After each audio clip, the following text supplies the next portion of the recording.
જય શ્રી કૃષ્ણ. તપોવન group of સ્કૂલમાં આપનું હાર્દિક સ્વાગત છે. અત્યારે આપણે વ્યાકરણ વિભાગ ભણી રહ્યા છીએ. તો વ્યાકરણ વિભાગમાં ધોરણ 9માં એકમ 3નો ટોપિક છે, એનું નામ છે અંગસાધક પ્રત્યય. હવે અંગસાધક પ્રત્યય છે, આપણે ગયા વખતે જે લેક્ચર હતો એટલે જે વિડિયો હતો એમાં આપણે જોયું તો અંગસાધક પ્રત્યય કોને કહેવાય અને એના જે શબ્દો અંગસાધક પ્રત્યય કોને કહેવાય તમે સાંભળ્યું હશે અને લખ્યું હશે એટલે તમને ખ્યાલ હશે. ધ્યાન રાખો અહીંયા. તો શું કહેવાય એને કે જ્યારે શું કહેવાય એને કે મૂળ શબ્દ હોય એ મૂળ શબ્દની આગળ અને પાછળ એક અક્ષરવાળો કે બે અક્ષરવાળા પ્રત્યયો જ્યારે એની આગળ પાછળ જોડાઈ જાય અને પછી નવો જ અર્થ પ્રાપ્ત થાય એને કહેવાય છે અંગસાધક પ્રત્યય. હવે એમાં આપણે બે પ્રકારો જોયા. બીજો શબ્દ શું, બીજી વ્યાખ્યા મેં શું કીધી તે કે વિશેષ અર્થવાળો એટલે કે વિરોધી અર્થવાળો કે વિશેષ અર્થના વિસ્તારવાળો કે નવો શબ્દ બનાવવા માટે આગળ પાછળ જે એક કે બે અક્ષરના પ્રત્યયો મુકાય તેને કહેવાય છે અંગસાધક પ્રત્યય. તો હવે એમાં પૂર્વ પ્રત્યય અને પર પ્રત્યય જોયા હતા. તો પૂર્વ પ્રત્યયના પણ ઘણા બધા પ્રત્યયો છે અને પર પ્રત્યયના પણ ઘણા બધા પ્રત્યયો છે. તો આપણે પહેલા પૂર્વ પ્રત્યય જોયા હતા અને પૂર્વ પ્રત્યયના કેટલાક મેં ઉપર લખેલું હતું, અ લખેલું હતું, પછી ઘેર લખ્યું હતું, પછી અપમાન એટલે કે એ પ્રકારના એ પ્રકારના જે શબ્દો છે એના આપણે ઉદાહરણો જોયા હતા. હવે એવા જ બીજા કેટલાક ઉદાહરણો છે. હવે આપણે એક મુદ્દો એ છે સંધિ. તો સંધિના જે નિયમો છે નિયમોના આધારે પણ અહીંયા પ્રત્યયો પડતા હોય છે. તો એવા જે કેટલાક આપણે શબ્દો છે ઉદાહરણ સહિત પૂર્વ પ્રત્યયના એ અત્યારે આપણે જોઈએ. તો અહીંયા પૂર્વ પ્રત્યય મેં તમને ગયા વખતે પણ એની વ્યાખ્યા મેં તમને કહી દીધી હતી કે મૂળ શબ્દની આગળ જે પ્રત્યય લાગે તેને કહેવાય છે પૂર્વ પ્રત્યય. અહીંયા સ અને ની, આ સ છે અને આ ની છે. તો સ એટલે સહિત અને ની એટલે થાય છે રહિત. સફળ અને નિષ્ફળ એ પ્રકારના શબ્દો તો સ લાગી જાય તો એ પ્રકારના અર્થ નીકળે અને એ જેવા શબ્દોની સાથે ન લાગી જાય તો એ પ્રકારે કે સહિત અને રહિત, સફળ અને નિષ્ફળ એ પ્રકારના જે ઉદાહરણો છે તે એમાં જોશું. ત્યાં સ ના આધારે બનેલો છે સંચિત. તો સ એ પૂર્વ પ્રત્યય છે અને એની પાછળ ની લગાડી દીધો તો ની એટલે કે અહીંયા રહિત થાય, નિષ્ફળ થાય, નિષેધમાં જવાબ આવે તો નિશ્ચિત. અહીંયા સક્રિય, નિષ્ક્રિય, સજળ, નિર્જળ, એના પછી સાકાર, નિરાકાર. તો અહીંયા સ પ્રત્યય છે, સ પ્રત્યયને આધારે આ પ્રકારના શબ્દો બને છે. એટલે સહિત વાળા છે એટલે કે સંચિત, સક્રિય, સજળ, સાકાર આ બધા શબ્દો બને છે સ ના આધારે. આપણે કોષ્ટક હોય તો કોષ્ટકના આધારે પણ આને સમજી શકીએ. હવે ની છે તો ની એ પૂર્વ પ્રત્યય છે તો એ ની ના આધારે પણ કેટલાક શબ્દો બને છે. તો એવા છે નિશ્ચિત, નિષ્ક્રિય, નિર્જળ અને નિરાકાર. આ રીતે બન્યા. એના પછી સ ના આધારે તો સુ એટલે થાય છે સારું અને દુ એટલે થાય છે ખરાબ. તો સ એ પૂર્વ પ્રત્યય છે, દુ પણ પૂર્વ પ્રત્યય છે. તો એને આધારે કયા પ્રકારના શબ્દો બને છે આપણે આગળ જોયા તો વિરોધી અર્થવાળા હતા. એટલે આ રીતે અહીંયા સ છે સારું અને દુ એટલે ખરાબ. તો સ ની સાથે લબ છે એની સાથે લાગી જાય તો સુલભ, એના પછી સબળ, એના પછી સુબોધ, એના પછી દુર્ગંધ અને સુગમ. અહીંયા બળ છે, સુલભ છે, બળ છે, બોધ છે, ગદ છે અને ગમ છે. એની આગળ સુ નામનો પ્રત્યય એટલે કે પૂર્વ પ્રત્યય લાગી ગયો એટલે આ પ્રકારના બન્યા. અને આવા જ શબ્દો છે એની આગળ દુ લાગી જાય છે એ પણ પૂર્વ પ્રત્યય છે. તો એના આધારે આ પ્રકારના શબ્દો બને છે. અહીં તો અહીંયા સુનો વિરોધી થાય છે દુર્લભ, અહીંયા થાય છે દુર્બળ, સબળનો દુર્બળ થાય છે, સુબોધનો દુર્બોધ થાય છે, અહીંયા સુગંધનો દુર્ગંધ થાય છે અને અહીંયા સુગમનો દુર્ગમ થાય છે. આ પણ પૂર્વ પ્રત્યય છે અને આ પણ પૂર્વ પ્રત્યય છે. અહીંયા દુ છે પૂર્વ પ્રત્યય છે, આ દુ છે, સ છે એ પૂર્વ પ્રત્યય છે એટલે કે આનું સુલભનું દુર્લભ, સબળનું દુર્બળ, સુબોધનું દુર્બોધ અને સુગંધનું દુર્ગંધ અને સુગમનું દુર્ગમ. એટલે કે આ પ્રકારે સ છે પૂર્વ પ્રત્યય છે અને દ છે એ પણ પૂર્વ પ્રત્યય છે. એના પછી બીજા કેટલાક ઘણા બધા અઢળક શબ્દો છે. તેના પછી છે સત. તો સત એટલે સારું થાય છે અને દુ એટલે પણ ખરાબ થાય છે. એના આધારે ઘણા બધા શબ્દો છે. તો અહીંયા સદાચાર તો એનો વિરોધી થાય છે. દુરાચાર તો સ છે એ પણ પૂર્વ પ્રત્યય છે, દ છે પણ પૂર્વ પ્રત્યય છે. એનો વિરોધી અર્થ શું થાય છે? દુરાચાર. એના પછી સદભાગ્ય એટલે અહીંયા દુર્ભાગ્ય. અહીંયા સજ્જન છે તો સજ્જનનો વિરોધી શું થશે? દુર્જન. એના પછી સદભાગ્ય છે તો સદભાગ્યનો વિરોધી શું થશે? દુર્ભાગ્ય. એના પછી સદગુણ છે તો સદગુણનો અહીંયા વિરોધી શું થાય છે? દુર્ગુણ. અહીંયા સદઉપયોગ છે તો સદઉપયોગનો વિરોધી શું થાય છે? દુરુપયોગ. એટલે આ જે છે સ શ સ અને દુ દુ છે એ બધા શું ગણાય છે? પૂર્વ પ્રત્યય. એટલે સ ની સાથે જોડાયેલા સારા શબ્દો વાળા એ છે આ જે છે એ પૂર્વ પ્રત્યય છે. અને દુ એટલે કે ખરાબ અર્થ બતાવે છે એટલે દુ છે એ પણ પૂર્વ પ્રત્યય છે પણ એનો વિરોધી અર્થ થાય છે એટલે એ આ રીતે એના વિરોધી અર્થ આપે છે. એટલે દુ ના આધારે ખરાબ અને સત ના આધારે સારું. એટલે આ રીતે ઘણા બધા પ્રત્યયો છે. હવે આ જે મેં તમને પૂર્વ પ્રત્યયના ઉદાહરણો લખાવ્યા છે એનો તમે સ્ક્રીનશોટ પાડી લો. એના પછી બીજો હવે આપણે પૂર્વ પ્રત્યય અને એના ઉદાહરણો છે એ કોષ્ટક સાથે આપણે જોઈએ અત્યારે. ચાલો આપણે પૂર્વ પ્રત્યય છે એ આગળ આપણે અલગ અલગ પ્રત્યયો સાથે ઉદાહરણ જોયા. એ સિવાયના પણ ઘણા બધા પ્રત્યયો છે પણ એ પ્રત્યયોને આપણે એક એક પ્રત્યય સાથે અલગ અલગ કરી નથી લખવાના પણ એનું આપણે એક કોષ્ટક બનાવીએ અને એ કોષ્ટકના આધારે આપણે ઉદાહરણો લખવાના. આવા જે કોષ્ટક એટલે કે આવા પ્રત્યયો કેટલા બધા છે અને એ પ્રત્યયો સાથે એ બીજા શબ્દની સાથે આગળ જોડાઈ જાય છે તો અનેક પ્રકારના એ પ્રત્યયો બને છે. તો એ જે આ જે કોષ્ટક છે કોષ્ટક તમારે 82મું પેજ છે, પાના નંબર 82. એ પાના નંબર 82 માં તમને આખું પેજ આપી દીધું છે. તો આગળ જે તમને પૂર્વ પ્રત્યયના જે ઉદાહરણ લખાવ્યા તો લખવાના.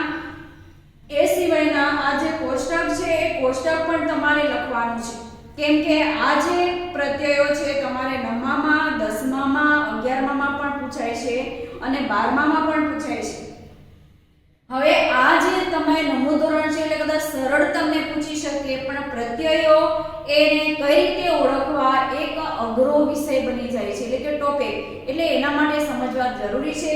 તમે અહીંયા જોતા હશો કે આ બધા જ શબ્દો તમે વાંચેલા હશે અને જ્યારે તમે ભણો છો ત્યારે તમારે આ જ બધા શબ્દો તમારે આવી ગયા હશે પણ આપણે ક્યારેય ન વિચારેલું હોય કે જ્યારે આગળ અને પાછળ કોઈ પ્રત્યય ઉમેરાઈ જાય ને તો કોઈ નવો જ શબ્દ એટલે કે નવો જ અર્થવાળો શબ્દ બનતો હોય છે અને એમાંથી નવો એટલે કે અર્થ પ્રાપ્ત થતો હોય છે. તો આવા કેટલાક પ્રત્યયો છે એટલે કે પૂર્વ પ્રત્યય છે તો એની આપણે વ્યાખ્યા પણ જોઈ લીધી. એના કેટલા બધા ઉદાહરણો પ્રત્યયો સહિત જોઈ લીધા. હવે એ સિવાયના પણ આ પ્રત્યયો છે તો પ્રત્યયોને આપણે જોઈએ અને એના આધારે ઉદાહરણ. તો અહીંયા જો મેં આ જે કોષ્ટક દોરેલું છે એની ઉપર એક મેં નોંધ મારી છે. તે નોંધમાં શું કીધું છે? ખરાબ, અભાવ, અશક્ય આદિ અર્થ ઉમેરના પૂર્વ પ્રત્યય. ઉમેરવાના પૂર્વ એટલે કે ઉમેરના એટલે કે આદિ અર્થ એટલે કે ખરાબ અર્થવાળો પ્રત્યય, અભાવ એટલે કે અભાવ દર્શાવતો હોય એવો પ્રત્યય, અશક્ય જે શક્ય ન હોય એવો પ્રત્યય વગેરે એટલે કે એ પ્રકારના જે અર્થ ધરાવતા જે પ્રત્યયો હોય એટલે કે ઉમેરાય છે અને પછી જે અર્થ બતાવે એવા જે પૂર્વ પ્રત્યયો છે એ પૂર્વ પ્રત્યયો અહીંયા આપી દીધા છે. હવે અહીંયા આપી દીધા છે તો આ બધા છે પૂર્વ પ્રત્યયો છે. હવે એમાં જોઈએ તો અહીંયા કુ છે તો કુ એ પૂર્વ પ્રત્યય છે, અવ છે પૂર્વ પ્રત્યય છે, અહીંયા દુસ, દૂર અને દુહ આ સંધિ છે એમાં આવે છે. અહીંયા દુષ તો એ પૂર્વ પ્રત્યય છે પણ જે શબ્દની સાથે ઉમેરાઈ જાય છે ત્યારે અલગ પ્રકારનો બને છે. અહીંયા આપણે આગળ જોશું એટલે કે દુસ, દૂર અને દુ આ પ્રકારના શબ્દની સાથે જોડાઈને આવે છે પણ જ્યારે આપણે એને વિગ્રહ કરીએ છીએ ત્યારે આ પ્રકારના પ્રત્યયો એમાંથી છૂટા પડતા હોય છે. એના પછી નિશ, નીર અને નિહ. નિશ, નીર અને નિહ પણ આવે, પણ અહીંયા મેં લખેલું નથી એટલે નિહ પણ એમાં ઉમેરવાનું છે. આ પણ એક પૂર્વ પ્રત્યય છે. એના પછી વી એ પણ પૂર્વ પ્રત્યય છે. અ એ પણ પૂર્વ પ્રત્યય છે. અણ એ પણ પૂર્વ પ્રત્યય છે. ક, અવ, કમ, બદ, બિન, બે, આગળ આપણે જોઈ ગયા કે ઘેર, પછી એના પછી આપણે જોયું સત, દુહ એ પ્રકારના જોયા. એના પછી આપણે જોયા સવ એના આધારે, પછી અના આધારે. એટલે આવા બધા જે શબ્દો છે ક ના આધારે, એટલે આ બધા પ્રત્યયો છે ને આગળ જોયા એ બધા પ્રત્યયો. તો આવા જે પ્રત્યયો છે એને આધારે આપણે ઘણા બધા શબ્દો જોવાના છે. હવે પરીક્ષામાં તમને કુપુત્ર પૂછવામાં આવે. અહીંયા પરીક્ષામાં તમને કુપુત્ર પૂછવામાં આવે કે કુપુત્ર, અને ઉપર કહેવામાં આવે કે પ્રત્યયો ઓળખાવો. શું કહેવામાં આવે? પ્રત્યયો ઓળખો. પ્રત્યયો ઓળખો એ પ્રકારનો પ્રશ્ન પૂછવામાં આવે તો તમે શું કરશો? તો અહીંયા તમારે પરીક્ષામાં શું કરવાનું છે કે એનો વિગ્રહ તમારે કારણ કે અહીંયા કુપુત્ર છે એ પૂર્વ પ્રત્યય છે કે પર પ્રત્યય છે તો તમે અત્યારે ભણો છો એટલે તમને ખ્યાલ આવશે, પણ ઘણા સમય પછી પરીક્ષામાં પૂછાશે. તો અહીંયા કુપુત્ર એટલે પુત્ર એટલે પુત્ર થાય, એટલે અહીંયા કુ પ્લસ પુત્ર એટલે કે આ રીતે એ બને છે. તૈયાર થાય છે કુપુત્ર એટલે કુ છે એ પૂર્વ પ્રત્યય છે. શું છે? પૂર્વ પ્રત્યય. તમારે આ તે વિગ્રહ કરવાનું છે અને બાજુમાં પછી લખવાનું છે પૂર્વ પ્રત્યય. એટલે આ રીતે તમારે પહેલા તમારું ઉપર પ્રત્યયો પૂછાય. એટલે કે શું કીધું? અત્યારે તમને કોષ્ટક આપી દીધું છે, તમને ઉદાહરણ આપેલું છે, તમે સમજો અને વાંચો તો તમને ખ્યાલ આવશે, પણ ઘણા સમય પછી પરીક્ષામાં પૂછાશે, જનરલ નોલેજમાં પણ પૂછાતું હોય છે. તે આવા જે પ્રત્યયો છે એ પ્રત્યયો શબ્દની આગળ જોડાઈ જાય છે ત્યારે નવા જ અર્થવાળા શબ્દો બને છે. એના ઉદાહરણો અહીં આપી દીધા છે. હવે અહીંયા વચ્ચે કુ છે તેનો અર્થ શું થાય છે? તો કુ એ વિરોધીમાં પણ આવી શકે, ખરાબમાં પણ આવી શકે અને અભાવમાં પણ આવી શકે. તો એ પ્રકારના ઉદાહરણો અહીંયા છે. તો કુપુત્ર, કુસંસ્કાર અને કુછંદ. એટલે કે આ જે ત્રણ છે, કુ છે તો અહીંયા ક લાગી ગયો છે, કુ લાગી ગયો છે, અહીંયા પુત્ર છે એની આગળ ક લાગી ગયો છે, અહીંયા સંસ્કાર છે એની આગળ કુ લાગી ગયો છે, અહીંયા છંદ છે એની આગળ કુછંદ લાગી ગયો. એટલે કે આ પ્રકારે આ બધા પૂર્વ પ્રત્યયના ઉદાહરણ છે. એના પછી અવ છે તો અવનું શું થાય? ખરાબ છે, વિરોધી અર્થ બતાવે છે અને અભાવવાળો આ પ્રત્યય છે તેને આધારે ઉદાહરણ જોઈએ તો અવકૃપા, અવગણના. અહીંયા કૃપા છે, કૃપાની આગળ અ લાગી ગયો છે, એના પછી ગણના છે એની આગળ પણ અ લાગી ગયો છે એટલે કે અ લાગી ગયો છે. એના પછી છે દુસ, દૂર અને દુ. તો આ જે ત્રણેય જે પ્રત્યયો છે, પ્રત્યયોનો અર્થ પણ ખરાબ એનો અર્થ નીકળે છે, વિરોધીમાં પણ આવે છે અને અભાવમાં પણ આવે છે. તો આવા જે શબ્દો છે તો અહીંયા દૂર, દુસ છે એ અહીંયા કની આગળ જોડાઈ જાય છે. એટલે કે પૂર્વ પ્રત્યયમાં એટલે કે પૂર્વમાં, પૂર્વ પદમાં સ હોય, આગળના એમાં ક હોય ત્યારે એ છે એ ષટ્કોણનો સ બની જાય છે. એ પ્રકારનો આપણે સંધિમાં નિયમ આવે છે. અને દુ છે એમાં પણ અહીંયા ર છે એટલે ર એ ઉપર બની જાય છે. એને આધારે અહીંયા દુશાસન એટલે કે આ જે નિયમો છે એના આધારે અહીંયા દુષ્કર્મ બની જાય છે. દુષ છે આ દુષ છે એનું એના નિયમ પ્રમાણે દુષ્કર્મ બને છે. એના પછી દૂર છે તેના નિયમ પ્રમાણે દુર્જન બને છે. અને દુહ છે એના પ્રમાણે દુસાધ્ય. એ પ્રકારનો એના જે ઉદાહરણો બને છે. એના પછી છે નિશ, નીર અને નિહ. નિહ છે તેનો અર્થ પણ આપણે ખરાબમાં આવે છે, વિરોધીમાં આવે છે, અભાવમાં આવે છે અને અશક્યમાં પણ એના અર્થ નીકળે છે પ્રત્યયોના. તો એના આધારે ઉદાહરણ છે નિષ્ફળ, નિર્જન અને નિશેષ.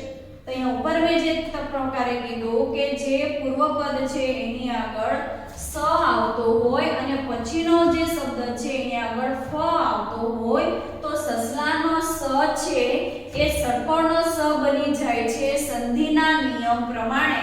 એટલે નિશ છે એની આગળ નિષ્ફળ લાગી જાય છે, ત્યાં નિશ એટલે અહીંયા પૂર્વ પ્રત્યય છે, અહીંયા નિર્જન છે, એના નિયમ પ્રમાણે અહીંયા રેફ ઉપર જાય છે એ પણ પૂર્વ પ્રત્યય છે. નિશેષ એ પણ એક પ્રકારે નિયમના આધારે અહીંયા પૂર્વ પ્રત્યય એટલે કે નિસ, નિર અને નિહ એના ત્રણે ત્રણ ઉદાહરણો આપી દીધા છે.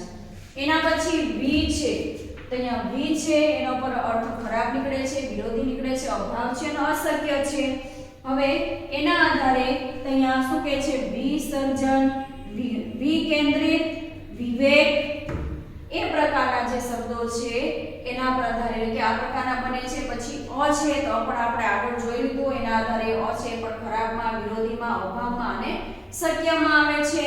તો એના આધારે અહીંયા જોશો તો અકંપ, અબુજ, અભાવ, અવિવેક, કાં તો અધર્મ, અભણ, અજ્ઞાન આ પ્રકારના અનેક શબ્દો પૂર્વ પ્રત્યય કે અ છે એ જોડાઈ જાય છે ત્યારે આ પ્રકારના બને છે. કંપ તો અ લાગી ગયો એટલે અકંપ, અહીંયા ભુજ છે એની આગળ અ લાગી ગયો એટલે અભુજ, અહીંયા ભાવ છે એની આગળ અ લાગી ગયો એટલે અભાવ, અવિવેક છે એટલે કે વિવેકની આગળ અ લાગી ગયો એટલે અવિવેક, જ્ઞાન છે તેની આગળ અ લાગી જાય એટલે અજ્ઞાન, ભણ છે એની આગળ અ લાગી જાય તો અહીંયા અજ્ઞાન, જાણ છે એની આગળ અ લાગી જાય તો અજાણ. આવા અનેક પ્રકારના શબ્દો અ ઉમેરવાથી અર્થ દર્શાવતા એટલે કે અલગ અર્થ દર્શાવતા શબ્દો બને છે. એના પછી અણ છે. ખાસ જોજો, તમે ફક્ત ટેવ કે કોષ્ટક જોવો છો અને પછી તમે સીધા ઉધારી લેશો, પણ એવું નથી. તમારે સમજવું છે અને વાંચવું પડશે, પછી જ તમારે આ જે પ્રત્યય તમે જાણી શકો. એના પછી અણ છે તો એનો થાય છે ખરાબ, વિરોધી, અભાવ, અશક્ય. એના ઉદાહરણ બને છે અણગમો, અણગઢ એવા ઘણા બધા એના ઉદાહરણો આવે છે. ઘણા શબ્દો એવા છે કે જેના આપણે શબ્દ ભંડોળ આપણી પાસે હોતો નથી. એના પછી આવે છે કે ક છે, તો આગળ આપણે જોઈ લીધું કે કુપુત્ર, કુસંગ એવા બધા જે શબ્દો છે. તો ક છે એનો અર્થ પણ થાય છે ખરાબ, વિરોધી, અભાવ અને અશક્ય. તો કના આધારે પૂર્વ પ્રત્યયના એટલે કે પૂર્વ પ્રત્યય છે અને એના આધારે ઘણા શબ્દો બને છે. તો એ છે કજાત, કપોત, કપાતર અને કવેડા. આ બધા જ શબ્દ આપણે અત્યાર સુધી ભણતા આવ્યા છે એટલે જાણીતા છે. એના પછી બીજો છે વણ. તો વણ એ પૂર્વ પ્રત્યય છે, પણ એ પૂર્વ પ્રત્યય છે તો એનો અર્થ પણ શું નીકળે છે? ખરાબ, એનો અર્થ વિરોધી, અભાવ અને અશક્ય નીકળે છે. તો વણ પ્રત્યય જ્યારે શબ્દની સાથે જોડાઈ જાય ત્યારે નવો જ અર્થ પ્રાપ્ત થતો હોય તો એવા છે વણ. અહીંયા જોઈતું અને એના આગળ આપણે વણ લગાડી દીધું એટલે કે નવો જ અર્થ પ્રાપ્ત થયો એટલે કે વણ જોઈતું. એના પછી વણ માગ્યું, તો અહીંયા માગ્યું છે એનો અર્થ અલગ થાય છે, એની આગળ આપણે અ લગાડી દીધો એટલે થાય છે વણ માગ્યું એટલે કે માગ્યા વગરનું. અહીંયા વિરોધીમાં અર્થ નીકળે છે. એના પછી અહીંયા થંભી શબ્દ છે, એની આગળ આપણે વણ લગાડી દીધો એટલે વણ થંભી શબ્દ બન્યો. હવે એના પછી બીજો છે કમ. હવે કમ છે એ નકારમાં, જો તમે આગળ જોયો તો અહીંયા ખરાબ આ બધા જે પ્રત્યયો છે એનો ખરાબ અર્થ નીકળે છે અને વિરોધી અર્થ નીકળે છે અને અશક્ય, શક્ય નથી એવો અર્થ નીકળે છે. પણ અહીંયા કમ છે તો કમ નસીબ એ પ્રકારના આપણે શબ્દો એટલે કે નકારમાં શબ્દ નીકળે કે નિષેધમાં નીકળે છે અને ઓછાપણા એવો અર્થવાળા અર્થવાળા શબ્દો બને છે. તો અહીંયા કમ છે તેનો શબ્દ અહીંયા જોર છે, તો જોરની આગળ આપણે કમ લગાડી દઈશું. કમ જોર, જેનામાં જોર નથી એટલે અહીંયા નકારમાં એટલે કે નિષેધમાં એનો અર્થ થાય છે એટલે કમજોર. અહીંયા નસીબ શબ્દ છે અને નસીબની આગળ આપણે કમ ઉમેરી દીધો તો કમ એટલે કે કમ નસીબ, જેના નસીબ ખરાબ હોય તે એ પ્રકાર એટલે કે આ પ્રકારનો કમના લીધે. એના પછી છે બદ, આપણે બોલીએ ને બદ નસીબ, બદનામ એ પ્રકારે. તો બદ એટલે કે એનો અર્થ પણ થાય છે નકાર અને ઓછાપણા અને ખરાબ. હવે આ જે છે એના આધારે આપણે શબ્દો ઘણા બધા બનતા હોય છે, પણ અહીંયા આપણે બે જ જોવાના છે. અહીંયા નામ છે અને નામની આગળ બદ લાગી ગયો એટલે કે બદનામ, જે બદનામ થઈ જાય, જેને કાંઈ ઇજ્જત જેવું જ ન રહે એવો બદનામ શબ્દ એનો અર્થ નીકળે છે. અહીંયા નસીબ છે, અહીંયા ઉપર જો કમ લાગી ગયો તો કમ નસીબ, અહીંયા નીચે બદ લાગી ગયો એટલે બદ નસીબ એટલે કે ખરાબ નસીબ વાળો. અહીંયા પણ એ જ અર્થ થાય છે અને અહીંયા પણ એ જ અર્થ, પણ અહીંયા ફક્ત બે અક્ષરો જ્યારે જોડાઈ જાય છે ત્યારે એવો જ અર્થ. એના પછી જોઈએ તો બીન શબ્દ છે, તો બીનનો પણ અર્થ થાય છે નકાર અને ખરાબ કાં તો અભાવ. તે એના આધારે આપણે શબ્દો જોઈએ. તો અહીંયા આવડત શબ્દ છે, તો આવડત શબ્દને આગળ શું કયો પ્રત્યય લાગી ગયો? બીન લાગી ગયો. એટલે કે આવડત એટલે કે જેનામાં આવડત કંઈક કરવાની એનામાં આવડત હોય તે, અને બીન આવડત જેને કાંઈ આવડતું જ નથી એવો એનો અર્થ પ્રાપ્ત થાય છે એટલે બને છે બીન આવડત. અહીંયા જરૂરી છે, તો જરૂરીની આગળ શું લાગી ગયો છે? બીન લાગી ગયો છે. એટલે અહીંયા જરૂરી એટલે કે જરૂરિયાત વસ્તુ, અને બીન એટલે કે જરૂરી નથી એવું. એટલે કે આ રીતે જે પૂર્વ પ્રત્યયો છે એ પૂર્વ પ્રત્યયો આ સિવાયના પણ ઘણા બધા અપ, અવ, ન એ પ્રકારના ઘણા બધા જે પ્રત્યયો આવે છે પૂર્વ પ્રત્યયો, એ પ્રત્યયોના આધારે અઢળક શબ્દો બને છે. એટલે અહીંયા શું કહેવાય છે? અંગ સાધક જે પ્રત્યય છે એ પ્રત્યયના પૂર્વ પ્રત્યયો આપણી જે પાઠ્યપુસ્તકમાં છે એ પાઠ્યપુસ્તકના આધારે આટલા ઉદાહરણો પ્રત્યયો સહિત આવે છે એ અત્યારે આપણે જોઈ લીધા.